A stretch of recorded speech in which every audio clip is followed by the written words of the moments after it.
அனைவருக்கும் என் அன்பின் வணக்கம். செந்தமிழே உயிரே நறுந்தேனே செயலினை மூச்சினை உனக்களித்தேனே நைந்தாய் எனில் நைந்து போகும் என் வாழ்வு நன்னிலை உனக்கெனில் எனக்கும் தானே.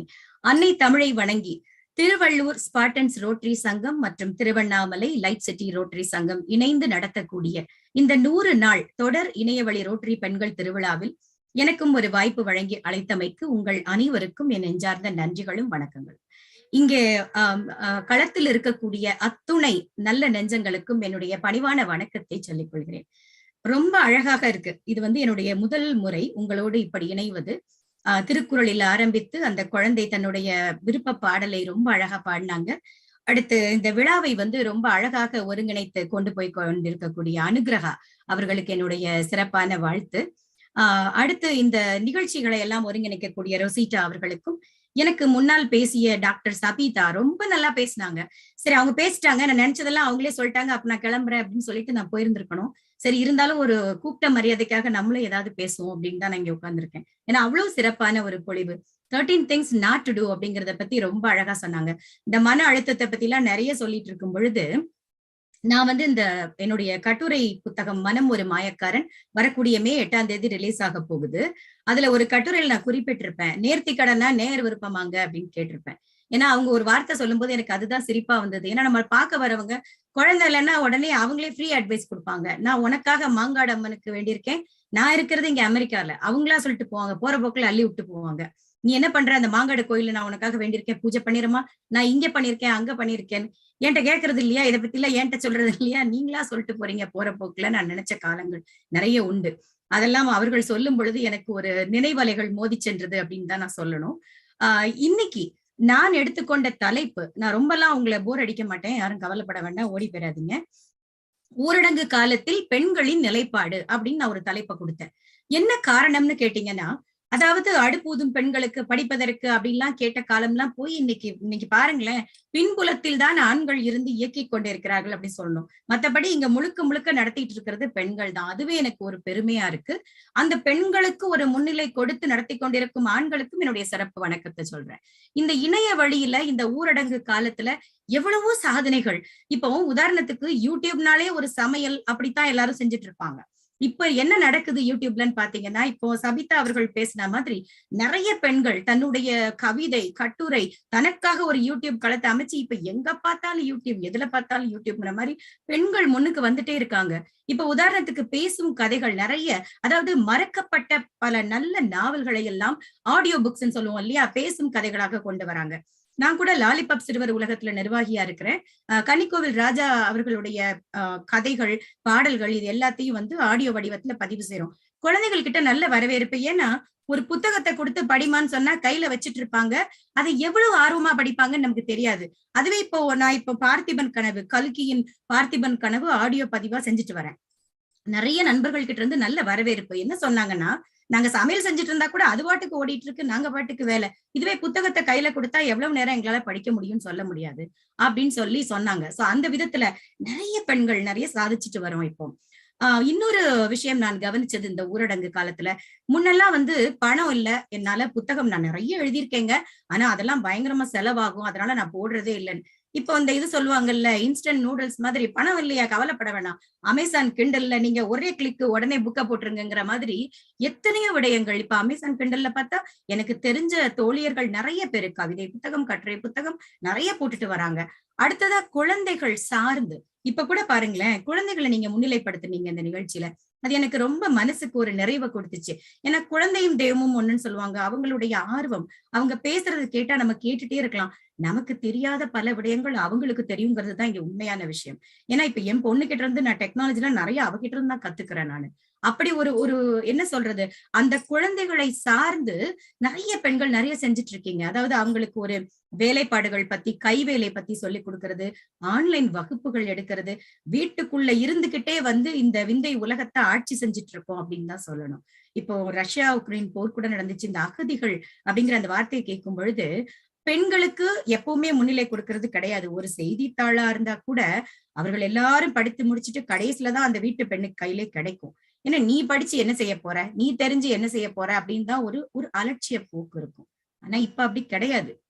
நம்ம வீட்டுக்குள்ள அடைஞ்சு கிடந்த காலம் எல்லாம் போய் ஊடகம் வழியா இப்ப பட்டைய கிளப்பிட்டு இருக்காங்க எல்லாரும். இன்னொரு விஷயம், இந்த ஊரடங்கு காலத்துல என்ன நடந்துச்சுன்னா, ஒருவருக்கு ஒருவர் ஒரு புரிதல், அதாவது ஒரு கணவராக இருக்கட்டும், நம்ம மாமனார் மாமியார் என்ன வேணா இருக்கட்டும், கூட்டு குடும்பமோ தனி குடும்பமோ, இப்பெல்லாம் வந்து 4 பேர் சேர்ந்து இருந்தாலே அதுதான் கூட்டு குடும்பம் இல்லையா?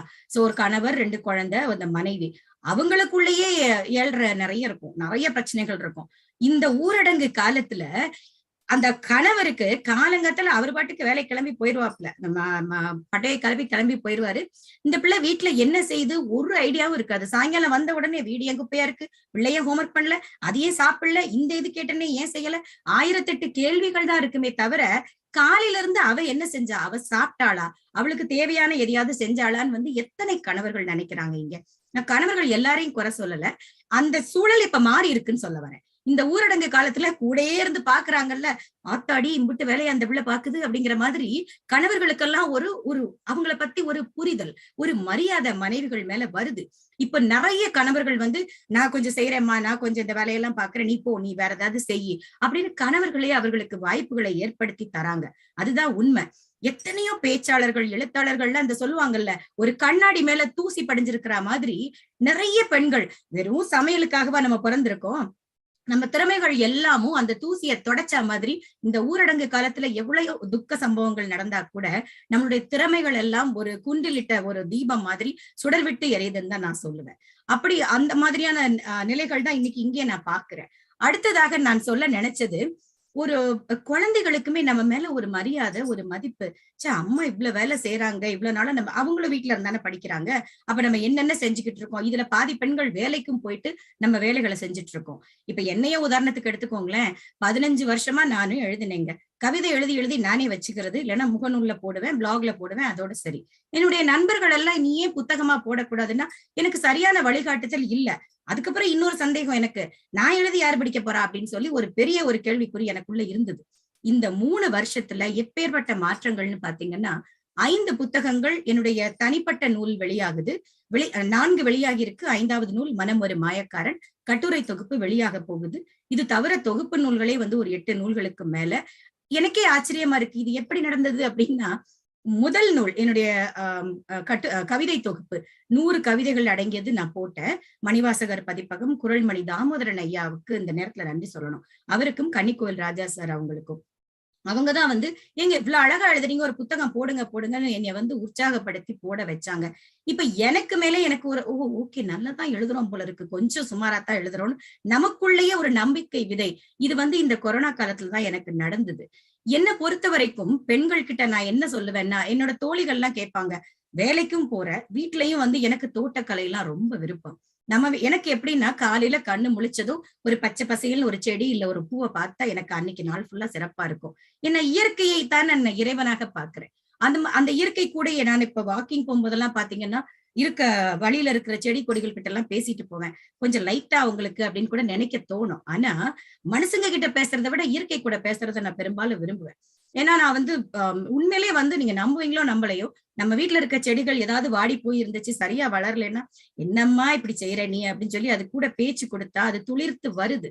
அதற்கும் உயிர் இருக்கிறதுங்கிறது சத்தியம். அந்த விஷயத்துல வந்து நானு எனக்கு என்னென்ன பிடிக்குதோ நானாக இருக்கிறேன். எப்படி வந்து டைம் மேனேஜ்மெண்ட் அப்படின்னு கேட்பாங்க நிறைய பேரு. ப்ரையாரிட்டிஸ் தாங்க செட்டப் பண்றது. நமக்கு எது முக்கியம்? முதல்ல குடும்பம் வருது, அடுத்து அலுவலகம், அடுத்து நம்மளுடைய பேஷன் சொல்லுவோம் இல்லையா, நம்மளுடைய விருப்பம். எனக்கு கவிதை எழுதுதல், இந்த மாதிரி பாட்டு கேட்கறது விருப்பம்னா, நமக்காக நாம் நேரம் ஒதுக்கி கொள்ள வேண்டும்.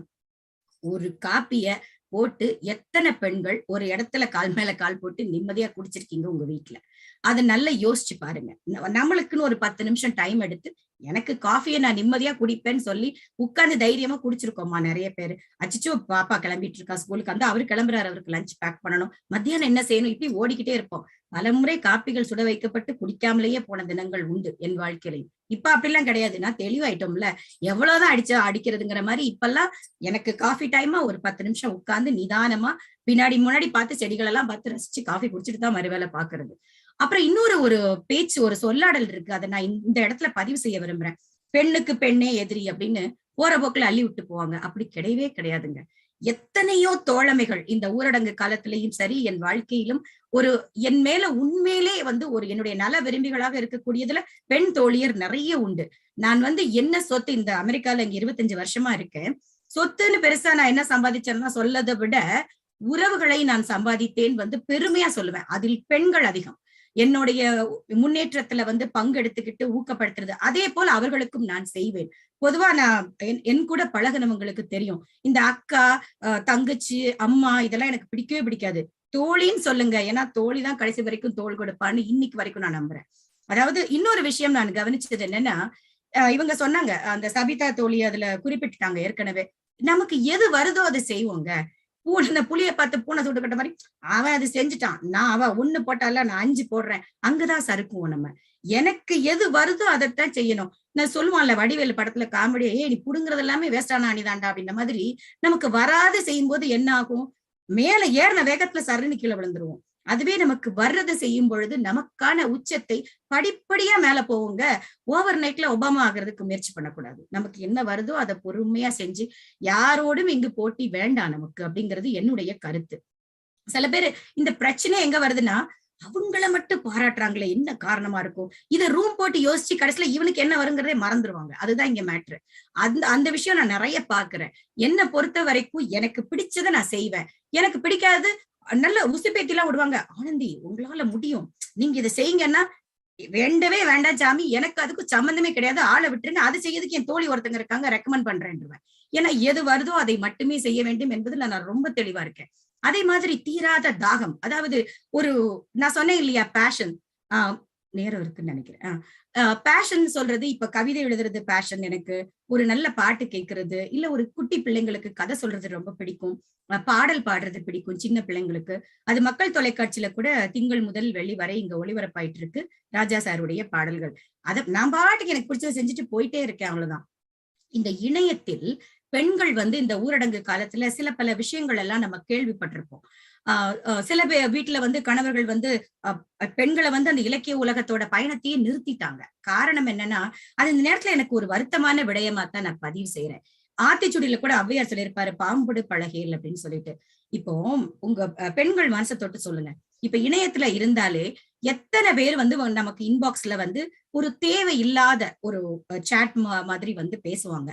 நான் என்ன சொல்றேன், நெஞ்சுரத்தோட நம்ம இருக்கும்போது யாரு என்ன பேசினா நமக்கு என்னங்க, நம்ம பாட்டுக்கு நம்ம வணக்கம் ப்ரோன்னு சொல்லிட்டு போயிட்டே இருக்க வேண்டியதான். அவங்களுக்கு நம்ம வந்து ஒரு லீடுன்னு சொல்லுவாங்க இல்லையா, நம்ம தெளிவா இருக்கணும். பாம்புன்னு தெரிஞ்சப்பறம் அது கூட போய் நம்ம பஞ்சாயத்துக்கு போவோமா, அது மாதிரிதான். நம்ம ஒருத்தங்களை பத்தி தெரிஞ்சிருச்சா, மரியாதை இல்லாம அவங்க நடந்துக்கிறாங்களா, அவங்க எல்லை அவர்களுக்கும் நமக்கும் உள்ள எல்லை தாண்டும் பொழுது அப்படியா, ஓ அவனா நீ அப்படின்னு சொல்லிட்டு நம்ம விலகி வந்துடணும். அதுதான் நமக்கு நம்மளை பாதுகாக்கக்கூடிய ஒரு கேடயமா நான் நினைக்கிறேன். ஒட்டுமொத்தமா எல்லாருமே வந்து இந்த இணையத்துக்கு வந்தாலே வந்து கவனமா இருக்கணும், அப்படியாக்கும் இப்படியாக்கும், அங்க போனீங்கன்னா உங்களுக்கு பாதுகாப்பு கிடையாது அப்படி சொல்றதெல்லாம் தப்பு. அதுல நிறைய நல்ல விடயங்கள் இருக்கு. நம்மை நாம் செதுக்கி கொண்டு நமக்கு நாமே கேடயமாக இருந்தா நம்ம உச்சத்தை தொடலாங்கிறது என்னுடைய கருத்து.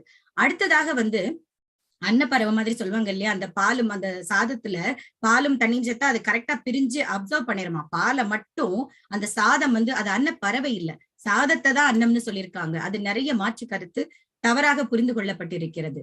அந்த சாதத்துல பால் ஃபுல்லா உறிஞ்சிட்டு தண்ணி ஃபுல்லா தனியா போயிரும். நம்மளும் அப்படிதாங்க இருக்கணும். நமக்கு எது எது நல்லதோ அதை மட்டும் எடுத்துட்டு போயிட்டே இருக்கணும்னு தான் நான் ஆசைப்படுறேன். நம்ம மகாகவி பாரதி சொல்லியிருக்காரு இல்லையா, நிமிர்ந்த நன்னடையும் நேர்கொண்ட பார்வையும் நிலத்தில் யாருக்கும் அஞ்சாத நெறிகளும் திமிர்ந்த ஞான செருக்கும் இருப்பதால் செம்மை மாதர் திரம்புவதில்லையா. அப்படித்தாங்க இருக்கணும் நம்ம பெண்கள் எல்லாம். நம்ம நிமிர்ந்து கண்ணை பார்த்து சொல்லுங்க சார் அப்படின்னா அடுத்த வார்த்தை அவங்களுக்கு தப்பா வருமா நம்ம கிட்ட பேசுறதுக்கு. இந்த கொலையிறது, நெளியறது, வளையிறது இது எல்லாத்தையும் நம்ம, அதாவது சும்மா ஆண்களையே குறை சொல்லக்கூடாது. இந்த பொம்பளை பிள்ளைங்க சும்மாவே இருக்கிறது இல்லை, எதையாச்சும் ஏடா கூடமா அதை லீட் கொடுக்க வேண்டியது, அப்புறம் அவன் அடிச்சுட்டான் நுள்ளிட்டான் கிள்ளிட்டாங்க வேண்டியது. ஆரம்பத்திலேயே வந்து கண்ணை பார்த்து தெளிவா பேசுங்க. அவங்க கிட்ட ஒரு சகோதரத்துவம் இருக்கா, சரி தம்பியா அண்ணனா வாட்டவர், பேசுறத வந்து கிளியரா பேசுங்க. எல்லாருக்கும் அவங்கவுங்க குடும்பம் இருக்கு, வாழ்க்கை இருக்கு. ஏதோ ஒரு சந்தர்ப்பத்துல வந்து எங்கேயோ சில பல சர்க்கிள்கள் எங்கேயோ நடக்கும். அதை வச்சுட்டு ஒட்டுமொத்தமா வந்து இணையத்துக்கு வராதீங்க. இலக்கிய உலகத்துல எல்லாம் வந்து அதுவும் பெண்ணா இருந்துட்டு என்ன பெண் ஆண் முதல்ல என்ன ஒரு வேறுபாடு? அது ஒரு பாலார் இது ஒரு பாலார் அவ்வளவுதான். எனக்கு வேற எதுவும் பெருசா தெரியல. அது மாதிரி பொதுவா வீட்டில் இருக்கக்கூடிய பெரியவர்களும் சரி, நம்மள வந்து உனக்கு இது வராது இந்த சொல்லுவா இல்லையா ஒரு படத்துல, ஓ அதுக்கு நீ செட் ஆக மாட்ட அப்படின்னு. நீ யாரையா சொல்றது? நான் செட் ஆக மாட்டேன், நான் முடிவு பண்ணணும். நீ இதுக்கு லாயக்கு இல்ல, உனக்கு அதெல்லாம் புரியாது. சில விஷயங்கள் அரசியல் விஷயமோ ஒரு விளையாட்டோ பேசிட்டு இருப்பாங்க. இடையில போய் என்ன பேசிட்டு இருக்கீங்க, அதை விடுமா, அதெல்லாம் உனக்கு புரியாதுன்னு. இப்ப எந்த வீட்டுல ஆண்களை விட பெண்கள் அதிகமா தெரிஞ்சு வச்சிட்டு இருக்கிறாங்க. அது வந்து நான் வந்து மார்த்தட்டி சொல்லுவேன். என்ன நாங்க தேவையில்லாம இந்த இதுல சொல்லுவோம்ல, எங்களுக்கு அவசியம் இல்லாதப்ப நாங்களே எங்களை பத்தி பெருமையா பேசிக்கிறது இல்ல அப்படிங்கிற மாதிரி அமைதியா தெரியும். அதை உங்ககிட்ட சொல்ல நான் விருப்பப்படல அப்படிங்கிற மாதிரி அமைதியா இருந்துட்டு போயிடுறோம் நம்ம. அது மாதிரி இந்த இந்த சின்ன ஒரு குடும்பத்தை வந்து நிர்வாகம் பண்றது, மனைவி ஒரு மந்திரின்னு ஒரு சொல்லாடலே இருக்குது. அதாவது அவங்க கையிலையும் கொடுத்து பாருங்க சார், நல்லதே நடக்கும் அப்படிங்கிற மாதிரி. உனக்கு எதுவும் தெரியாதுமான்னு சொல்லாதீங்க. உனக்கு இது தெரியுமா அப்படின்னு கேட்டு பாருங்க அவங்க கிட்ட. உங்களை விட ஜாஸ்தி தெரிஞ்சு வச்சிருப்பாங்க அவங்க. இந்த விஷயம் தான் நான் வந்து உங்ககிட்ட எல்லாரும் கூட நான் பகிர்ந்துக்கணும்னு நினைச்சேன். நேரத்தின் அருமை கருதி என்னுடைய உரையை வந்து நான் சுருக்கமாவே முடிச்சுக்கிறேன். ஒட்டு மொத்தத்துல வந்து இந்த ஊரடங்கு காலத்தில் நிறைய துக்க சம்பவங்கள் நிறைய நம்ம தாண்டி வந்திருக்கோம். அதையெல்லாம் தாண்டி நல்ல விடயங்கள் பல நடந்திருக்கு. அதுவும் தமிழுக்காக நிறைய ஒரு அமைப்புகள் எல்லாமே வந்து இப்ப எங்கும் தமிழ் எதிலும் தமிழ், தமிழ் பேசுறதுக்கே தயங்கின காலம் போய் நான் தமிழண்டா தமிழச்சிடான்னு இப்ப தமிழை தூக்கி பிடிச்சிட்டு இருக்கோம். இப்ப தமிழ்ல பேசினாத்தான் மதிப்பாங்க போல இருக்கு அப்படிங்கிற ஒரு நிலைக்கு நம்ம வந்துட்டோம். அந்த மாதிரி இப்ப குழந்தைகளா இருக்கட்டும், பெரியவங்களாக இருக்கட்டும், எங்கும் தமிழ் எதிலும் தமிழ்னு ரொம்ப சிறப்பாக நிறைய விஷயங்கள் செஞ்சிட்டு இருக்கோம்.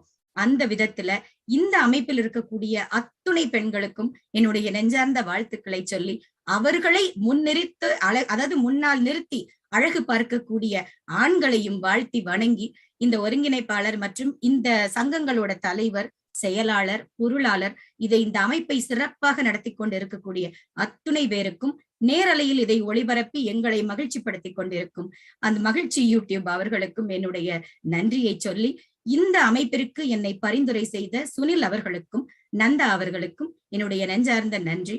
வாழ்க செந்தமிழ். இணைந்து பயணிப்போம். உங்க எல்லாருக்கும் என்னுடைய அன்பும் நன்றியும்.